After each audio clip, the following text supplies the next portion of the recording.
What is up, guys? Archon tonight, I'm bringing you guys another YouTube video. It is 12:30 in the morning. I'm going to try to get through this as best I can. I want to get this video out before reset happens in about 9 hours, so I'm going to do this, then I'm going to go to bed. But anyway, this is the hotfix for January 25th, 2021. These won't go live until January 26th after reset, so do keep that in mind. The stuff in the raid isn't very important. It's just group size changes for damage and abilities that deal damage. So the smaller your group is, the less damage a lot of the things are going to deal to you because you'll have less interrupts. So if you miss an interrupt, you're not punished as hard. And then the rest of it's just nerfs for mythics. So nothing too important here. As for Mythic Keystone Dungeons, there are a lot of changes here, and this is what I really want to talk about. The Manifestation of Pride, a fix, now sees through stealth and invisibility effects. So this is the Pride buff that you get on a 10 key, the big red guy that spawns. So apparently groups were using stealth and invisibility effects in order to break combat with him. He can now stay in combat with you. You don't get to do that anymore and drink and heal and whatnot before the pull. Margrave Stradama for Plaguefall. Plagueball devoted its health and damage reduced by 40%. Those are the little small dudes that walk very slowly and hit like a truck. I don't know if this affects the ones that are in the room before the encounter. We'll have to see. I do think this is kind of interesting. I do know with like RNG, if you happen to get unlucky with where some of these guys spawn, and your tank is in the circle and he's keeping aggro on him, they sometimes catch him and then they just one-shot him and there's nowhere for him to go because he has to stay in the circle. I do see I need to nerf that a little bit. I think 40 might be a little excessive. Anyway, the next one, reduce the cast frequency of Infectious Rain during your final phase. So the healers who can't dispel it are going to be relieved that, you know, there's now not as much Infectious Rain going around, so you don't have to heal through as much. And they slightly adjusted the timing of Plague Crash, so there's a little bit more time between tentacle slaps. The big thing to note about that is that you actually have more time to kill the Plaguebound that show up. So I do believe that if they would have just went with the Plague Crash change, they wouldn't have had to change the Plaguebound devoted as much. But now you're going to probably easily be able to kill the devoted that are in the room during that phase. And also be able to, you know, readjust yourself accordingly with the tentacles after they land. Sanguine Depths fixed an issue where Flying Chamber Sentinels would fail to contribute enemy for forces requirements on Mythic Keystone difficulty. So, big thing to take away from this is that if you do the gauntlet and you just happen to be wrong on percent, before you had to run all the way back to the second boss's room, or the little chamber up there, and you'd have to pull ads there. Whereas now, if you're wrong on your percent by like 1 or 2, you can actually grab the dudes that are flying through the airway there, and they'll now count towards your percent. Whereas they never used to. Chirixus the Voracious. Voracious, I can say it. It's 12:30. I can say the word voracious. Jeez. Severing Smash, damage reduced by 20% on all difficulties.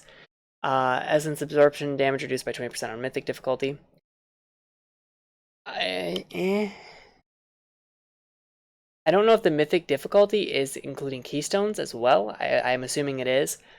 I don't think the Severing Smash was really the problem as much as it was everybody collecting their orbs at the same time and killing each other with it. So I do think the Essence Absorption, which I'm pretty sure is the orbs themselves, sure that's a good change. Executor Tarvold. So this would be the second boss of Sanguine Depths that everybody hates because of the ad and the Castigate cast and nowhere to run in the small hallway with the orbs you have to dodge. So Fleeting Manifestation's health reduced by 20%. That is the little ad that you have to kill immediately that drops the pool on the ground. Otherwise your team just dies. I don't think that this was really that big of a problem. I think the real issue is the Castigate cast on Tyrannical. He is still going to hit like a truck with Castigate, so unless you bring a class that can mitigate the magic damage, like maybe a DK, Hunter, Mage, Rogue, Night Elf. The reason I say Night Elf specifically is because they have access to Shadow Meld, which can give the boss another chance to target something else with Castigate that may otherwise, you know, kill the Night Elf outright, depending on what class they are. So you can actually Shadow Meld, it'll switch targets to something else that may be more beneficial, maybe like your Hunter or your Death Knight if you have one with you. Big tip here for this fight, by the way, in case you don't know. You can actually pre-mitigate this with like Cloak of Shadows or AMS during the cast of it. If you know it's targeting you, if you're looking at his bar as he's casting it, you can actually use it before it goes off and it won't go off at all. Whereas if you let it cast and then you pop AMS, you still take the damage to your AMS shield. It still ticks you. So you definitely want to get your magic mitigation up before the castigate cast bar fills. Just a quick tip there. Fires of Ascension. Nothing big here, just the final 3 guys before the final boss there, where you have to kill them and then all of them get the super buff or whatever. The last one gets the super buff from the other 2. Basically, they're no longer going to be affected by affixes that trigger on death, e.g. Sanguine, or in this case, for this week that we're just ending with, the Shades. They no longer spawn Shades as of tomorrow. I do think that's a pretty good fix, because the problem is that you'd kill them and then for some reason like they'd be dead for like 5 to 10 seconds and then whatever affix they were attached to would go off, which made it seem really weird. And then there was times where Sanguine would happen and next thing you know you pull the boss and the Sanguine's in a bad spot and it's like ugh.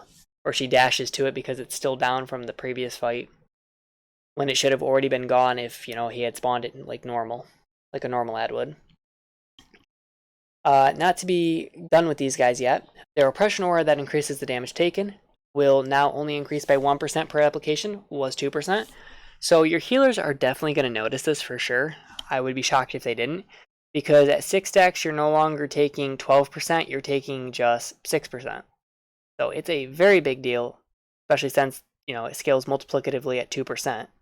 So for every 1 you get 2. Like it definitely adds up, especially when, let's say, I think we did a Spires earlier tonight, and I was seeing people at 10 to 12 stacks. So that means that they're taking, you know, 20 to 24% bonus damage from all the abilities, not to mention that there's one that stacks on top of that increases the damage you take from the, or not the damage you take, but the there's like a little damage thing that goes out, and it constantly stacks and constantly increases the amount of damage you're taking just from the debuff on top of the damaged one.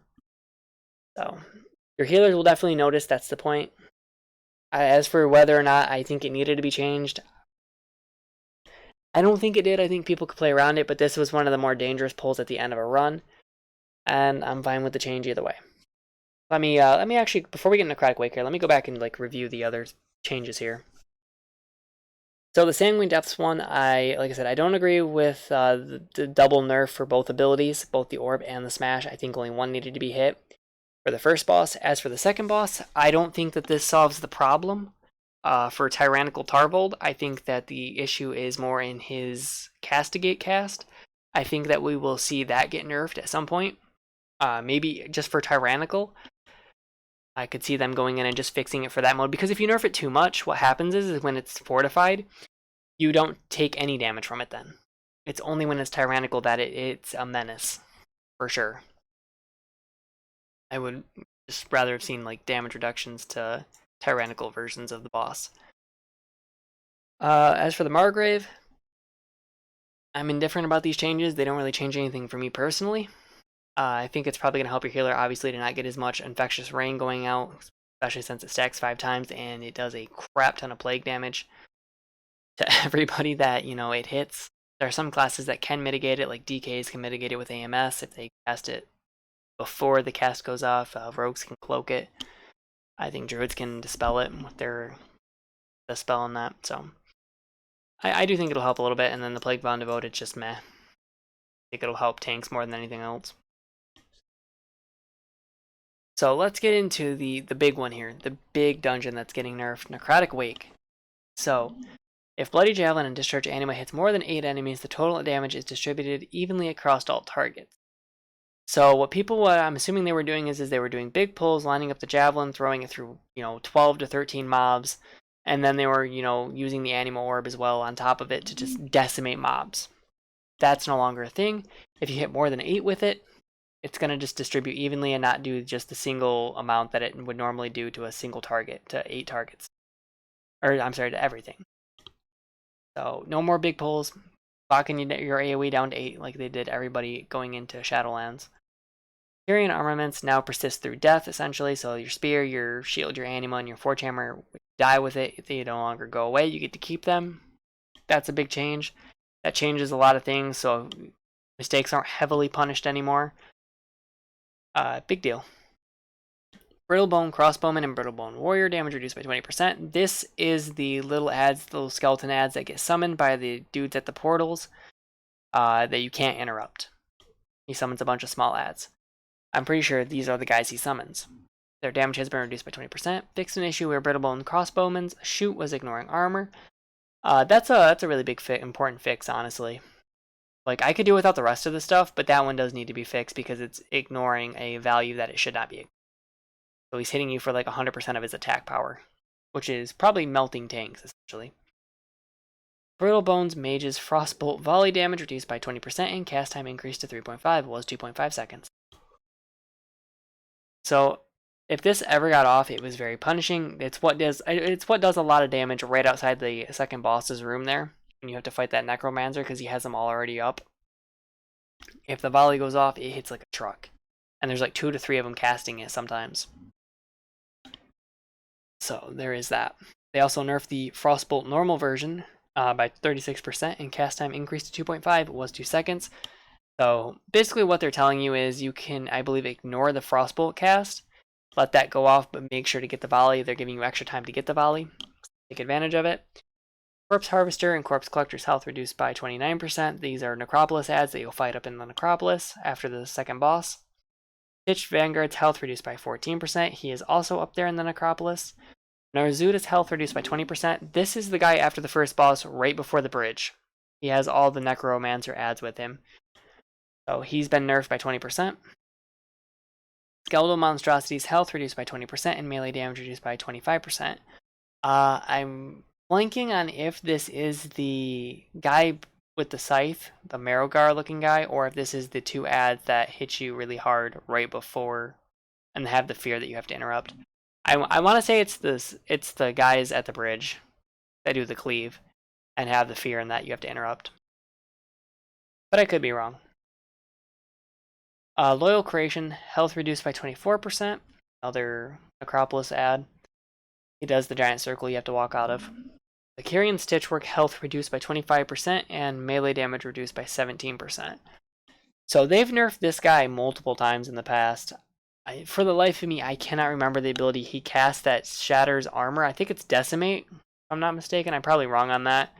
But initially, that used to be able to stack infinitely. You used to be able to kite him, have somebody taunt swap with the warrior. Or not the warrior, but with your tank. And it would, ping pong aggro back and forth. They fixed that to where now it hits whatever's the closest target to it. So you can't do that anymore. And now they've reduced the health by 25% and the melee damage by 17%. So very interesting changes. They continue to nerf that guy. Blightbone, the first boss in Necrotic Wake. Carrion Worms, Blood Gorge applications required to trigger Carrion Eruption increased to 5, was 3. So that's the little worms that crawl around after the spit. You now have 2 extra casts of Blood Gorge in order to kill them before they explode and pretty much wipe your team. Amaranth, this is the second boss, the dragon boss that everybody hates because of the adds that get summoned and nobody can pull them all in at the same time, fun stuff. So, reduce the range skeletons summoned are summoned during Land of the Dead, so they shouldn't go as far across the room anymore. So they should be kind of tight if you pull them up against the wall, I would imagine. Sorry, I had to cough.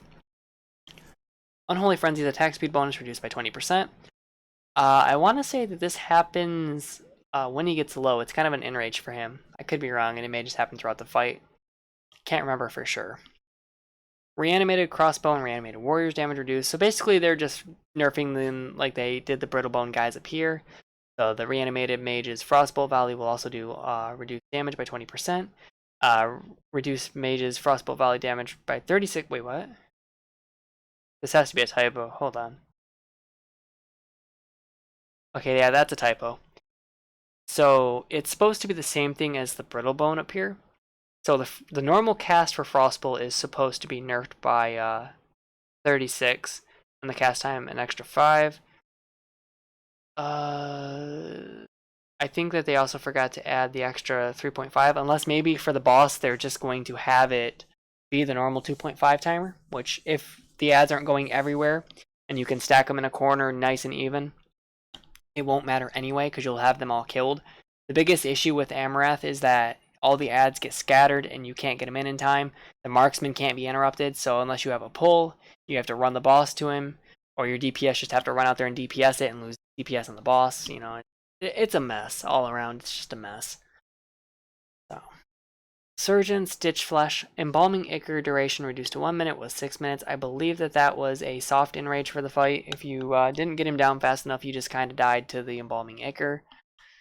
So, interesting. We'll have to see how that one changes the encounter, if it does at all. As for PvP, I don't do it, but mages, paladins, and druids are all eating nerfs. Congratulations. Enjoy those. Anyway, that does it. So I gave my review about Sanguine Depths and my thoughts on those changes. The Necrotic Wake ones, I think, are interesting, but I think some of them are just unnecessary, honestly. The second boss did need to be nerfed a little bit. The ads were a little bit too spread, especially for, like I said, classes that don't have a grab. It made the fight really, really hard, so you almost were forced to bring a certain comp with you. We'll have to see just how short the range is on the dead cast and how far out they go. As for nerfing the stuff in the Necropolis, I don't really think it's necessary. I think the major reason they're getting nerfed is because when you have to pull the Carry and Stitch work with them, everything in that pack will now deal like a crap ton of damage to your tank. Like, I think 60% more damage because it only stacks up to 3 times the armor debuff. And I think it's 20% per stack. Or maybe it's only 20% max, but all that stuff deals more damage to you, so the faster you kill everything, the less damage your tank takes, realistically. I think they kind of hit it from both angles at this point. We'll have to see if they end up doing anything more for it. Nerzuda's health being reduced by 20% really isn't that important to me. The little semi-boss before the bridge with all the casters. Typically, you wanted to kill the casters with him, or at least you wanted to kill the casters first because they had lower health bars. And that meant less necrotic bolts hitting your tank and absorbing healing. So, it's kind of meh either way for me. The Blightbone changes, I never really had an issue with the carrion worms. But everybody now gets extra 2 casts in order to kill him. The Spear change is probably the biggest change, honestly. This is the biggest change for Necrotic Wake. Because it's less punishing to wipe by a lot. It used to be, like I said, if you wiped with a spear, there was a good chance that you were not going to time your key, depending on what level the key was. Because the extra damage that the spear gave you on whatever boss you were going to use it on would most times make up the difference, especially on Tyrannical, between, you know, beating the enrage, let's say for, what's his name, Amarath here, where if you use the spear, didn't get him down, more time, it was just going to be hard. Obviously, you were just going to have a very hard time getting through the Necrotic Wake. And if you died with that spear before him, the same thing applies. You were just going to have a really tough time. You may have to wait the timer for hero in order to get him down. Anyways, guys, I'm rambling. It's 12:47. I want to get this video uploaded and then head to bed. Let me know what you guys think about the nerfs. Again, I think some of them are just unnecessary. I do like a challenge for my keystones. It's fine and dandy that, you know, they want people to be able to get to the 15 mount for the keys and that. But I do think you have to leave some challenge in there for the dungeons. Otherwise, it kind of devalues the achievement. It doesn't really matter if, you know, you get the 15 mount or 15 keystones or whatever mount and everybody has it because the dungeons are just a cakewalk to get through 15s. So anyway, let me know down below what you guys think about these changes. Are you okay with them? Do you think that they're good? And I will catch you guys later. Thanks for watching. Peace.